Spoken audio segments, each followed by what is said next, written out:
Hello नमस्कार friends, होमपीस चॅनलमध्ये पुन्हा एकदा स्वागत आहे। तर आज मी तुमच्यासाठी एकदम मस्त आणि सगळ्यांना आवडणारी अशी रेसिपी घेऊन आली आहे। तुम्हाला पिक्स बघितल्यावर समजलं असेल, चीज लोडेड गार्लिक पाव।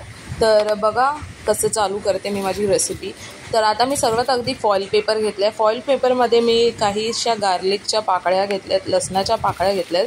त्याला तेलमध्ये थोडंसं डिप करून मी त्याला गरम करायला ठेवलेलं आहे, फॉईल पेपरला रॅप करून। मग मी साईडला थोडी कोथिंबीर चिरून घेतली आहे आणि त्या कोथिंबीर चिरलेल्यामध्ये मी बटर ॲड केलेलं आहे। माझं जेवढे पाव आहेत मी त्या हिशोबाने बटर घेते, तुम्हाला अति हवं असेल तर तुम्ही घेऊ शकता। तर माझे गार्लिक आता गरम झालेले आहेत आणि एकदम पल्पीसारखे उकडून बाहेर आलेले आहेत। तर ते इन्स्टंटली निघतात, तुम्ही बघू शकता की मी न सोडता त्याला गरम केलेले आणि ते आता एकदम इझिली निघाले। मग मी सगळं त्याला एकजीव करून घेतलं, स्मॅश केलं गार्लिकला। गार्लिक स्मॅश केलं तरी चालेल, नाही केला तरी चालेल, चांगलं लागतं ते। मग मी त्याच्यात सॅपिनचे मसाले ऑर्गॅनोस ॲड करून त्याच्यामध्ये एकजीव करून थोडंसं मीठ टाकून घेतलं। मग मी माझे ब्रेडला अशा प्रकारे कट केले, तुम्ही बघू शकता असे म्हणजे पॉकेट्स टाईपमध्ये कट केलेले आहेत स्क्वेअर। मग त्या पॉकेट्समध्ये मी माझ्या चीज स्लाईस, अमूलची चीज स्लाईस घेऊन फिल केलेले आहे, कारण चीज स्लाईस बडे पडतात इझी, म्हणजे हेझल फ्री आपल्याला चीज आतमध्ये टाकायला मिळतं।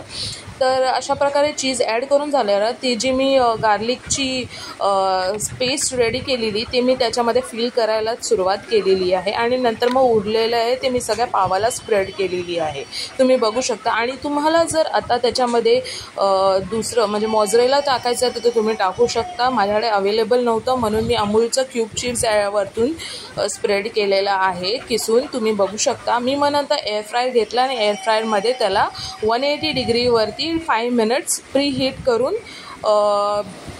हीट केलेला आहे, तुम्ही बघू शकता। माझा चीजी गार्लिक पाव एकदम मस्त रेडी आहे, खायला एवढं टेस्टी होतं, म्हणजे खाऊन झालेलं आहे माझं, नंतर हा मी व्हिडिओ टाकते आहे। खूपच टेस्टी आहे, खूपच यमी होतं आणि तुम्ही बघू शकता। तुम्हाला जर ह्याच्यामध्ये भाज्या घालायचं असेल तर तुम्ही घालू शकता, आपल्याला खूप सारे असे भाज्या घालूनही करू शकतो, कॉर्न मेन घालू शकतो, कॅप्सिकम घालू शकतो, तुम्हाला हवे ते घालू शकतो। तर तुम्हाला ही माझी रेसिपी कशी वाटली नक्की सांगा, थोडीशी कमी दगदग घेणारी आहे आणि खूपच टेस्टी बनते, ट्रस्ट मी ट्राय केलेली आहे, तुम्ही पण ट्राय करा। तुम्हाला तर माझी रेसिपी कशी वाटली नक्की सांगा। थँक्यू।